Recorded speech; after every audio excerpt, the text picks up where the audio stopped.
नमस्कार, स्वागत है आप सभी का। मैं हूं आपके साथ रेशु त्यागी। दिसंबर में दिल्ली में नगर निगम का चुनाव होगा। इन चुनावों में मुख्य मुकाबला बीजेपी और आम आदमी पार्टी के बीच है। बीजेपी और आम आदमी पार्टी ने सभी सीटों पर उम्मीदवारों को उतारा है। सभी दलों ने वर्गों और धार्मिक आधार का पूरा ध्यान रखा है। बीजेपी ने नए चेहरों को जगह दी, वहीं पूर्व पार्षदों पर भी इस दौरान दांव लगाया। खास बात है कि 10 वर्ष पार्षद रहे जिन नेताओं के 2017 में टिकट कटे थे, उनमें से भी कई को फिर से मौका मिला है। सूत्रों का कहना है कि सूची जारी करने में मौजूदा सांसदों की पसंद को भी पार्टी आलाकमान ने तवज्जो दी है। कई नेता अपनी जगह अपने परिजनों को भी टिकट दिलवाने में कामयाब रहे। पार्टी ने 9 पूर्व महापौर, 52 पूर्व पार्षद, 3 विधानसभा चुनाव लड़ चुके प्रत्याशियों के अलावा 2 प्रदेश पदाधिकारियों, 4 जिला अध्यक्षों को भी चुनाव मैदान में उतारा है। बीजेपी की लिस्ट में सभी जाति समुदायों का ध्यान रखते हुए टिकट का वितरण किया गया है। पहली लिस्ट में जारी किए गए उम्मीदवारों में 23 पंजाबी, 21 वैश्य, 42 ब्राह्मण, 34 जाट, 26 पूर्वांचली, 22 राजपूत, 70 गुज्जर, 13 जाटव, 9 वाल्मीकि, 9 यादव, 1 सिंधी, 2 उत्तराखंडवासी के साथ ही 7 सिख, 3 मुस्लिम और 1 जैन समाज के कार्यकर्ता को मौका दिया गया है। प्रदेश बीजेपी अध्यक्ष आदेश गुप्ता ने कहा कि दिल्ली की जनता एक बार फिर से बीजेपी को जीत दिलाकर इतिहास रचने जा रही है। इस चुनाव में बीजेपी शराब घोटाले को लेकर डिप्टी सीएम मनीष सिसोदिया के जरिए आम आदमी पार्टी पर निशाना साध रही है। बीजेपी नेताओं ने लुटेरे के नाम से एक पोस्टर जारी किया। इस पोस्टर में दिल्ली के उप मुख्यमंत्री मनीष सिसोदिया को एक मोटरसाइकिल पर दिखाया गया है। इसके अलावा इस पोस्टर पर यह भी लिखा गया है कि फिल्म के निर्देशक अरविंद केजरीवाल हैं। बीजेपी नेताओं के मुताबिक अरविंद केजरीवाल जी को फिल्मों का बड़ा शौक है। उन्हें जांच एजेंसियों ईडी, सीबीआई में भी उन्हें फिल्म प्रोडक्शन नजर आता है। तो वहीं आम आदमी पार्टी बीजेपी पर करप्शन को बढ़ावा देने और दिल्ली की समस्याओं, खासकर गंदगी की समस्या की अनदेखी का आरोप लगा रही है। आम आदमी पार्टी इन एमसीडी चुनाव में दिल्ली को सुंदर बनाने, कूड़े के तीनों पहाड़ों को खत्म करने पर मुख्य फोकस कर रही है। केजरीवाल इसके साथ एमसीडी को करप्शन मुक्त करने, निगम की गलियों और नालियों को ठीक कराने का वादा कर रहे हैं। तो वहीं कांग्रेस एमसीडी चुनाव में बीजेपी की गलतियों का फायदा उठाने की यहां पर कोशिश कर रही है। पार्टी नेताओं के मुताबिक 30 से 40 सीटों पर कांग्रेस उम्मीदवार लंबे समय से काम कर रहे हैं। ऐसे में पार्टी को चुनाव में बेहतर प्रदर्शन की उम्मीद है। पार्टी नेताओं के मुताबिक दिल्ली की आम आदमी पार्टी सरकार और बीजेपी के नगर निगम में 15 साल को देख चुकी जनता इस बार कांग्रेस पार्टी पर जरूर भरोसा करेगी। इन्होंने शीला दीक्षित के कामों को जमीन पर देखा है। दिल्ली में इस बार कई ऐसे मुद्दे हैं जो जनता को सीधे चुभ रहे हैं। राजधानी में बढ़ता प्रदूषण, साफ पानी का संकट, जर्जर संकट, कूड़े का ढेर, शराब नीति, यमुना नदी का प्रदूषण सहित ऐसे कई मुद्दे हैं। तो एमसीडी की जंग को लेकर हम बात करेंगे और चर्चा करने के लिए हमारे साथ 2 खास मेहमान इस वक्त मौजूद हैं। हमारे साथ प्रदीप सिंह, नेता बीजेपी जुड़ चुके हैं। बहुत स्वागत है आपका हमारे खास कार्यक्रम में प्रदीप जी। और इसके साथ ही रमेश श्रीवास्तव, प्रवक्ता, आप भी हमारे साथ जुड़ चुके हैं। आपका भी बहुत स्वागत रमेश जी। रमेश जी, बीजेपी ने एक पोस्टर जारी किया है जिसमें उप मुख्यमंत्री मनीष सिसोदिया को लुटेरे के तौर पर दिखाया गया है। आज की चर्चा की शुरुआत इसी पोस्टर से करेंगे। सबसे पहले इस पर आपकी प्रतिक्रिया। मेरा बहुत साधारण सा कहना है कि जब भी कोई सत्ताधारी पार्टी चुनाव लड़ती है तो उसका पहला प्लानिंग और प्लेटफॉर्म क्या होना चाहिए कि देखिए जी, पिछले साल हमने ये काम किया है और अब इस काम के आधार पे हमें वोट दे दीजिए। लेकिन चूंकि एमसीडी यहाँ की बीजेपी 15 वर्षों से सत्तासीन है, उसमें कोई सब्सटेंशियल दिखाने लायक काम किया नहीं, तो अब उसे प्रतीकों का सहारा लेना पड़ रहा है, फिल्मों का सहारा लेना पड़ रहा है। और देखिए, फिल्में होती हैं एंटरटेनमेंट के लिए। तो भारतीय जनता पार्टी अब दिल्ली वालों का मनोरंजन करने पे उतर आई है, क्योंकि मन तो जीत नहीं पाई, तो अब वो मनोरंजन करना चाहते हैं। हम्म। प्रदीप जी, मन नहीं जीत पाए, आप लोग मनोरंजन करना चाहते हैं, आम आदमी पार्टी सीधे तौर पर ये कह रही है। लेकिन आप ये बताइए कि इस तरह की पोस्टरबाजी से आखिरकार आपको हासिल क्या होगा? इससे तो जो राजनीतिक बहस के मुख्य मुद्दे हैं उनसे आप लोग भटक जाएंगे।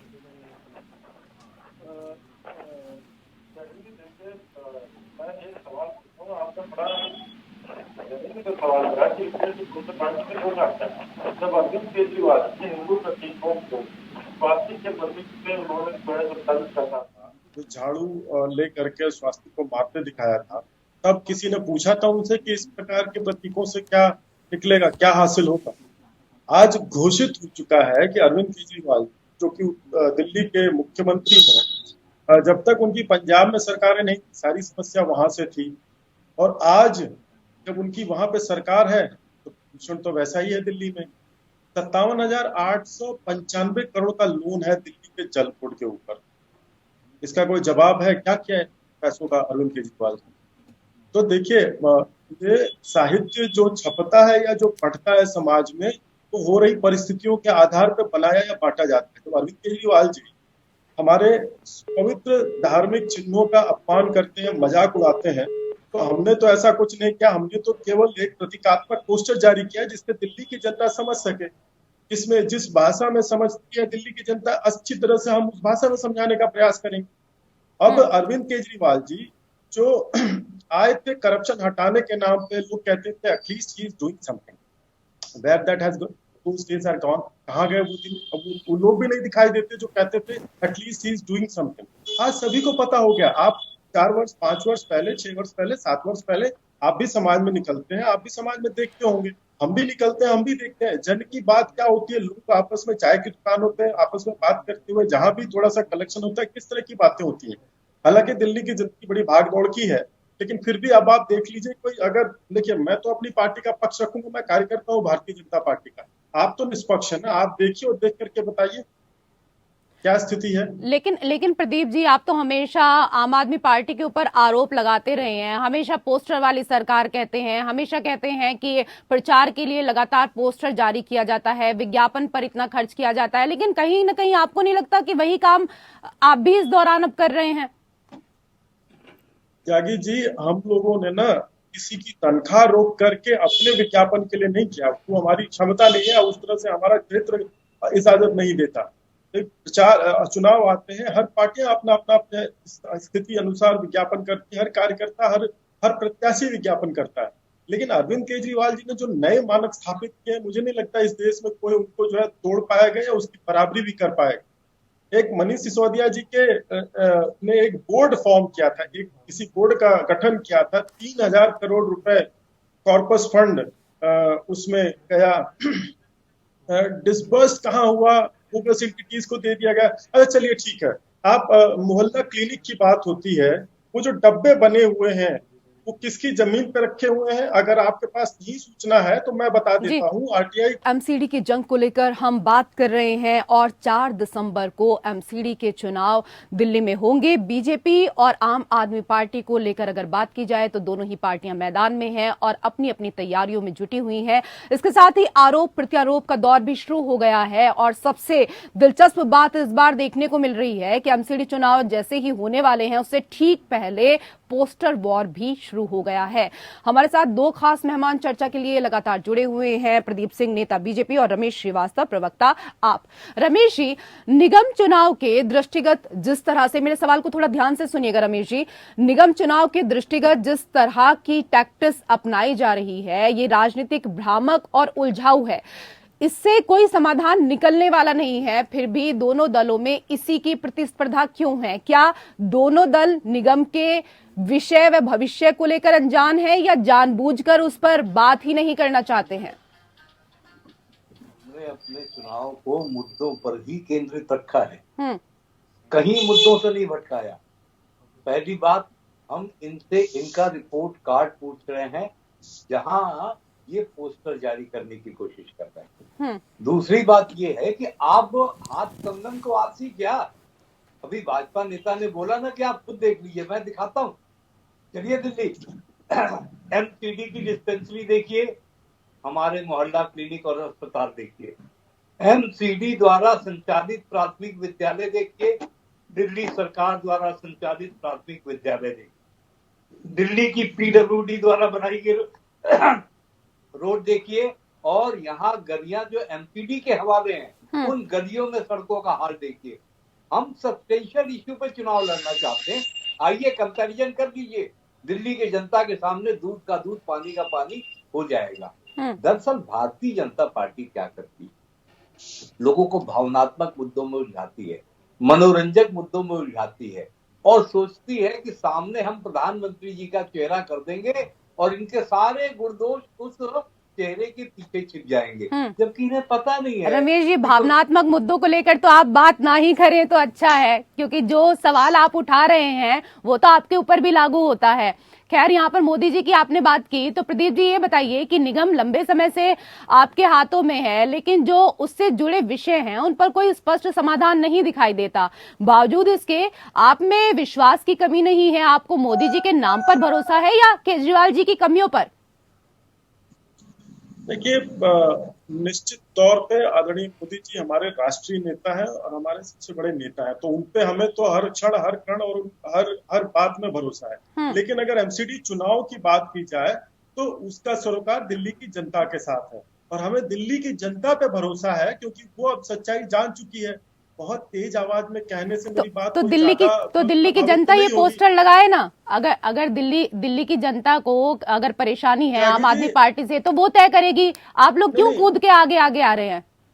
नहीं, आपको अरविंद केजरीवाल जी का कूदना अगर ज्यादा पसंद हो तो वो आपका व्यक्तिगत मामला, मैं कुछ नहीं उस पर कहूंगा, लेकिन सबसे ज्यादा प्रदीप जी, मेरा काम है सवाल पूछना, वही मैं कर रही हूँ। नहीं, तो आप इस तरह से सवाल पूछेंगी कि जैसे आप मतलब छोड़िए, जाने दीजिए, मैं नहीं कहूंगा उसके आगे कुछ। लेकिन आपने कहा कि कूदना तो अरविंद केजरीवाल जी बात बात पे जो है पीसी करते हैं अरविंद केजरीवाल जी। अगर नहीं, देखिए, एक निष्पक्ष होता है, हम सभी मानव हैं, हमारी कुछ लाइक्स डिसलाइक्स हो सकती हैं, उस पर कोई बात नहीं है। लेकिन सबसे ज्यादा आपके अगर शब्दों में कहा जाए तो कूदने का काम इस देश में अगर किसी ने किया, देखिए अभी भी आप वही दिखा रही हैं जिसमें अरविंद केजरीवाल जी कूदते हुए दिखाई दे रहे हैं। तो देखिए, इस तरह से थोड़ा सा पार्शल से बचना चाहिए। ऋषु जी, मैं बता रहा हूँ त्यागी जी की, देखिए ये अरविंद केजरीवाल जी का ये जो अभी देखिए AQI लेवल जो है दिल्ली में, या प्रदूषण की जो बात है, या शराब घोटाले की बात है, या शिक्षा की बात है, आप शायद अगर नहीं रिसर्च की हो तो एक बार आप कर लीजिए। जितने भी ये मोहल्ला क्लिनिक बने हुए हैं उसका रेंट जाता है 45,000 रुपए से लेकर के लाख रुपए तक का। अगर आपको नहीं है तो अगला प्रोग्राम रख लीजिए, मैं पूरी तैयारी के साथ आऊंगा। वो रेंट जो है किसको जाता है और किसकी जमीन पे वो डब्बे रखे हुए हैं, कभी इस पे भी चर्चा करिएगा। तो मैं इतने अगर कॉन्फिडेंस से कह रहा हूँ तो आप अगला डिबेट रख सकती हैं। प्रदीप जी, हम हर विषय पर चर्चा करते हैं, हर विषय पर चर्चा करते हैं। जो भ्रष्टाचार का मामला है अरविंद केजरीवाल जी का, जो कि अपने नियर एंड डियर वंस को हर महीने रेंट देने का जो फैसिलिटेशन है, जो तरीका है, वो बड़ा यूनिक है। दिल्ली की जनता उस पर कूद के उसको समझ गई है, और कूद के वोट भी देगी। जब रिजल्ट आएंगे तो हम उस पर चर्चा कर लेंगे। बिल्कुल, सवाल मेरे पास बहुत हैं, सवाल पूछने के लिए आम आदमी पार्टी से भी हैं, और काम को लेकर अगर सवाल पूछे जाएंगे तो दोनों से ही पूछे जाएंगे। यहाँ पर रमेश जी, हाल ही में दिल्ली सरकार से जुड़े कई भ्रष्टाचार के मामले सामने आए हैं, उससे निगम चुनाव में आपकी महत्वाकांक्षाओं पर विपरीत असर पड़ेगा, आपको लगता है? देखिए, ऐसा करके तो भारतीय जनता पार्टी ने अपने पैरों पे कुल्हाड़ी मारी। ये हर दूसरे तीसरे दिन एक प्रेस कॉन्फ्रेंस लेकर के आ जाते हैं कि देखो जी, ये कागज है, ये फाइल है, ऐसा है और वैसा है। लेकिन जब कोर्ट में गवाही देने की बात आती है तो इनके वही प्रवक्ता कहीं नजर नहीं आते, वही कागज कहीं नजर नहीं आते। ED, CBI सब इनके पास है, और सबने अपनी पूरी ताकत लगा डाली, सारे फाइल खंगाल डाली, छापे मार डाले। लॉकर से इनको क्या मिलता है? झुंझुना। तो ये भाई झुंझुना बजाने रोज आ जाते। जनता पक चुकी है, जनता कह रही भैया मुद्दों की बात कर दो, 15 साल में किया क्या? पूरे के पहाड़ नहीं। एक मिनट में बोल दूं, फिर आप जवाब दे देना प्रदीप जी। जी, अरे मैं तो प्रणाम करने के लिए टोक रहा था। बस दो बातें और देखिए, किसी भी चुनाव को अगर आप मुद्दों के बल पे लड़े तो जनता में असली इश्यूज जाती हैं, यही बात उनमें हम भी कह रहे जागरूकता हैं। आती है, आदरणीय उनमें रमन जी, जागरूकता यही बात आती हम है। भी कह रहे हैं। लेकिन भारतीय जनता पार्टी आज ये पोस्टर है तो कल वो नारेबाजी है। अभी कह रहे थे कि कर्मचारियों की तनख्वाह के बारे में, अरे भैया आपको कर्मचारियों की तनख्वाह देने की जरूरत ही क्या है? आप तो सारी पब्लिक सेक्टर अंडरटेकिंग बेचते चले जा रहे हैं, निजीकरण करते चले जा रहे हैं। तो तनख्वाह की चिंता तो हमको करनी है। और एमसीडी में जितना पैसा भारतीय जनता पार्टी को मिला, अब यहाँ एक गंभीर बात कहूंगा मैं चूंकि वित्तीय मामले भी देखता हूं इसलिए गंभीर बात कहूंगा। मैडम, तीनों नगर निगम में से 2 नगर निगम एकदम दिवालिया है। मतलब वो कहते खजाना खाली है हमारा। बताइए, 15 साल से वित्तीय प्रबंधन इनका इतना बुरा था कि ये खजाना खाली कर गए। सारा प्रॉपर्टी टैक्स, पार्किंग का टैक्स, ये सब कहाँ चला जाता है? प्रदीप जी, मैं कुछ बोलूंगी तो आप मेरे ऊपर ही एलिगेशन लगाने लगेंगे। आप रमेश जी की बात का जवाब दे दीजिए, जो सवाल इन्होंने उठाए हैं। निश्चित तौर पे केंद्र से जो अरविंद केजरीवाल जी को पैसा जाता है और उसको रोक करके जो विज्ञापन में जाता है वो किस हेडर से निकाल के किया जाता है नगर निगम के, बस वो जवाब दे दे, मैं इसकी बात का जवाब दे दूंगा। मैं सर जी, हमारा बजट विधानसभा में रखा जाता है, जनता के समक्ष रखा जाता है। आप जनता के समक्ष या आपके विधायकों के समक्ष, लेकिन और हमारा आउटकम बजट भी आता है कि हमने जो बजट के प्रपोजल रखे उसका खर्च कहाँ किया। तो हमारा रिकॉर्ड बिल्कुल साफ सुथरा है। आपकी एमसीडी की ऑडिट रिपोर्ट कहती है कि पैसे कहाँ गए, इसका तो जवाब देने वाला कोई नहीं है। नहीं, दिल्ली में 57,895 करोड़ दिल्ली के जल निगम का कर्ज है, जो कि जल निगम आपके आने से पहले फायदे में था, प्रॉफिट में था, वो इतने घाटे में कैसे चला गया? एक बार उस पर भी बोल दीजिए। मैं और फैक्ट अभी निकाल रहा हूँ। देखिए, 57,895 57,895 पाएंगे क्योंकि आपके पास फैक्ट है नहीं। अब अरे सर, फैक्ट नहीं, फैक्ट एक्चुअल नंबर दे रहा हूँ, एक्चुअल नंबर दे रहा हूँ, एकदम एक्चुअल नंबर दे रहा हूँ सर। 57,895 करोड़ का लोन है दिल्ली जल बोर्ड के ऊपर। वो जल बोर्ड एमसीडी में नहीं आता है, मैं आपसे पूछ रहा हूँ, उसका एक ना फैक्ट निगम घाटे में कैसे चले गए, खजाना खाली कैसे हो गया? रमेश मैं आपको जल निगम की बात बता दूं। मैं बात कह रहा हूँ, आपने फैक्ट की बात की, एग्जैक्ट नंबर मैंने लेके आया हूँ। 57,895 करोड़ का लोन है। अरे भाई, यशु जी, बात नगर निगम की हो रही है, दिल्ली जल बोर्ड की हो रही है। बात नगर निगम की हो रही है, दिल्ली जल बोर्ड की। आपके 2 नगर निगम दिवालिया कैसे हो गए? सिर्फ एसडीएमसी के बाद थोड़ा सा फंड बचा, बाकी तो चलिए, किसने क्या किया और किसने नहीं किया, ये तो जनता ही आपको सही तरीके से कह सकते हैं कि जब इलेक्शन होगा और रिजल्ट आएगा उसके बाद जवाब देने का काम करेगी। लेकिन रमेश जी, बीजेपी इस चुनाव को भी मोदी के नाम और काम के सहारे लड़ेगी। आप एमसीडी में भी आम आदमी पार्टी के बजाय केजरीवाल का नारा लगा रहे हैं। चुनाव यदि मोदी बनाम केजरीवाल बन जाएगा तो नुकसान आपको होना, यहाँ पर नहीं लगता कि नुकसान होगा? इस पर प्रतिक्रिया मैं आपके लेना चाहूंगी। आखिरी सवाल। मैडम, हमने 3 चुनाव लड़े हैं दिल्ली विधानसभा में। 3 में से 2 तब लड़े हैं जब मोदी जी सत्ता के शिखर पर थे। आप बताएं, हमें नुकसान हुआ क्या? इनका चेहरा तो मोदी जी ही थे, हमें नुकसान हुआ क्या? अरे भाजपा को 2 अंकों में नहीं पहुंचने दिया विधानसभा में। तो ये मोदी जी का चेहरा लेकर के आए, इनके नेता है, स्वागत है, लेकिन उसका हमें कोई नुकसान नहीं होगा, बल्कि उल्टा फायदा ही होगा, क्योंकि मोदी जी की लोकप्रियता आज घट चुकी है। हिमाचल में चुनाव हार रहे हैं, गुजरात में हारने की कगार पे खड़े हैं। अच्छा, बीजेपी हार रही है, आप जीत रहे हैं क्या? बीजेपी, चलिए मान लिया आप बता रहे हैं बीजेपी हार रही है, आप जीत रहे हैं, आप कौन से शिखर पर पहुंच रहे हैं ये तो बता दीजिए। शिखर पर मैडम सिर्फ 10 साल पुरानी पार्टी है।